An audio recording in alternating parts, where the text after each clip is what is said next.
Most folks call me Freddie.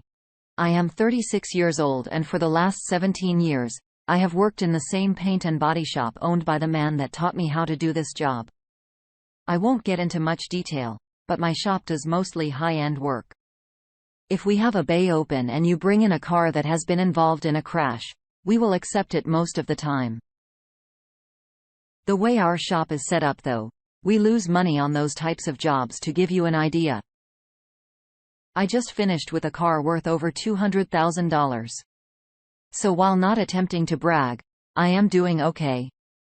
I drive an old 1975 Chevy C10 pickup. I restored. My story is not about my job. It is about my now ex-wife, Julia. I was born in a small town in eastern North Carolina to a now retired Marine and a school teacher. I spent almost all my early years across the world. My folks settled down in Maryland and I live and work about 2 hours away. Julia was in my senior class when we were in California, and she was the daughter of an insurance salesman and an executive assistant to a local politician. They did well. Julia was born in California. Her father wanted me to go to college and come to work for him in his business. I knew years before this is what I wanted to do. Camp Pendleton was my dad's last duty station before his retirement. He retired about 4 months after I graduated from high school. I remember having dinner at Julia's home and her father really was on to me to go to college. I knew my father was going to retire soon and was going to Maryland. I knew there was nothing for me in California. So over the next few weeks, I broke up with Julia. I then packed up and moved with my folks to Maryland, with both of my baby sisters. When we got to Maryland, I started working in a local Walmart doing overnight stocking and was miserable. I then decided to start taking some classes at a nearby trade school and paint and body work. It was there that I met my now boss. He made me an offer. I quit that program and moved to where his shop was. He then taught me this trade. I had a small room in an overhead loft, and while it was not a luxury apartment, it met my need. Then on the weekends I went back to Maryland. About 2 years later, I ran into Julia sitting in a local restaurant and was surprised to see her. I must admit she and I had been exchanging emails over those years. I never thought she would leave California. She somehow found a job and shared an apartment with several other girls.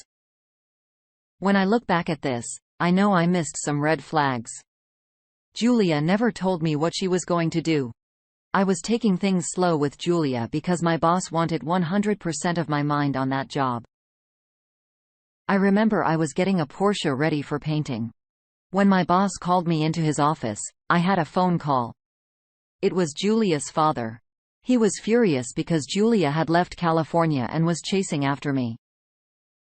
I took several minutes of abuse from him before my boss got on the other line and told him to shut up, and both of us hung up the phones after this happened. My boss told me to stay away from Julia. My boss is married to a great lady who can bake and brings baked goods to the shop. He had a bad marriage that was so bad. He almost did not get married again. He did. But his wife now is good people. I wished I had listened to him. I had been saving my money, and over the years I had been working, I got several raises. I was saving most of my pay. I then decided to get an apartment in the same city where my shop was. I also asked Julia to marry me and move in with me. We did. We got married and Julia started the application process with a large domestic airline to become a flight attendant. She got finished and started flying within 6 months with her pay as well as mine. We did okay. In fact, we moved to a nicer apartment. All was well. Julia sometimes works flights back home and would visit her folks. Well, that was what I first thought when you start to think about all the classic red flags. Julia was not throwing any that I caught. My life started to come undone. One day when I needed to talk to Julia, she was working a flight to LAX Los Angeles and was going to rent a car and drive to see her parents at that time. They lived almost halfway between Los Angeles and San Diego. By this time, Julia had been on the ground almost 6 hours. I called my in-laws and asked to speak to her. Her mom answered and I noticed her voice changed after I asked to talk to her daughter.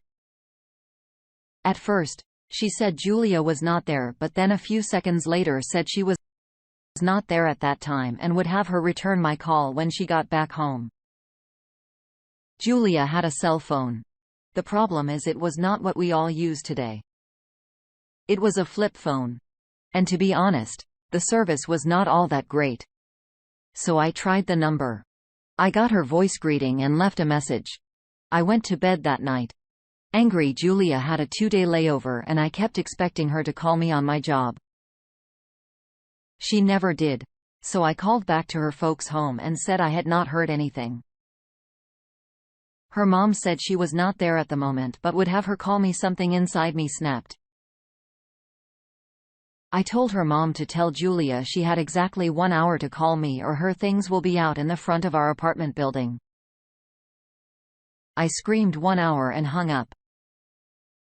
The only thing I can figure out is her mom knew where she was and called her. It took about 15 minutes and she called the shop. I asked my boss to tell her I now did not want to speak to her and was going to be moving back to the old loft department.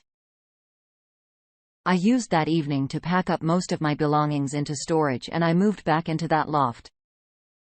That next day Julia showed up at the shop when she started in. I said both her and her mom are liars and I want nothing more to do with either of them. My boss asked her to leave later. He gave me a piece of paper with his old attorney's information on it. He just smiled and said, "Freddie, keep it handy. Work on the marriage. But if it can't be saved, call him." I should also add several days before Junior left for California was the last time we had sex. This fact will become important later. That next day was a Saturday. So I went back to the apartment and Julia made some breakfast and we talked. I asked her, "Where were you at? And don't tell me you were with your folks." Julia cried some as she told me she missed home and some of her friends there. She had met up with some and they spent time on the beach. Julia went on to say she was sorry. She asked me to come back home. I asked her, "Were you with Gail?" She said, "Yes, I was." I said, "Okay, do not leave my sight. Give me her phone number. I want to call her." All the color had left Julia's face. She also refused to give me her number. I then went into the bedroom and got the last of my things. I told Julia there were about 5 months left on the lease. I would pay my part but would not sign another one. You have that long to decide what you want to do. I also told her I want to make this separation form and plan to hire an attorney to do so by this time. Julia was begging me to call Gail. I figured Gail would find a way to cover for her. So I knew that was a dead end. Julia grabbed me as I was attempting to leave the apartment. I was raised to never hit a woman. I knew my dad would disown me if I did still. I was so angry at Julia. By that time, I told her as plainly as I could. "If you don't let me go, I will break your jaw." She did and fell to the floor crying. By that time, I had all my things out of the apartment that I wanted later. I was in Maryland and told my folks what was happening. My dad asked me to come take a walk with him. My dad was a retired Marine gunny sergeant, tough as nails. He did not put up with any BS and told me as much as we walked. I told him my story and he played devil's advocate and asked me questions. I guess we were out walking for close to an hour as we walked back into the yard. He says something is not right with Julia. "I hate to see your marriage in, but I do support your decision." And he said he was in a position to come up with a few grand to hire a private investigator and an attorney. I took him up on that offer. I did not hire a private investigator but I did hire a local attorney and simply was asking for a no-fault divorce. Julia refused to hire an attorney and would not sign the papers. We had no children and no property. There was nothing to fight over. Julia made more than I did. At that time, I was just wanting out. I lost what I thought was my love for Julia. I did not have a smoking gun, but inside I knew something was off. Julia kept telling my attorney she wanted to get marriage counseling. I said no. So after 4 months went by, I told my attorney to file for a no-fault divorce. It took about another 2 months to get a hearing date. All the while I am doing everything I can do to get Julia to sign the papers. I lost track of the last day. I physically saw Julia before that hearing. All I can say is when she entered that courthouse, she was showing a baby boom. Remember, it has been over 6 months since we last slept together. Julia told me she was 5 months alone. I'm not a college graduate like her father, but I do know, according to the math, there was no way that child was mine. Still at the hearing, Julia told the judge, I was the only man she had ever been with. The judge continued the case after my attorney said I disputed parentage. This was after both of us agreed to do so. The judge did order a paternity DNA test to be done. I saw the look on Julia's face as she walked out. By this time the apartment lease was over and Julia moved back to California. She had her daughter, and by the time of the new hearing, the DNA test results were back. The judge granted the divorce and did not award any support. I understand Julia did add my name to her daughter's birth certificate. But later California removed it. Several years passed. By this time, I was making a percentage of the cars I worked on. I wasn't making a bit over $115,000 a year.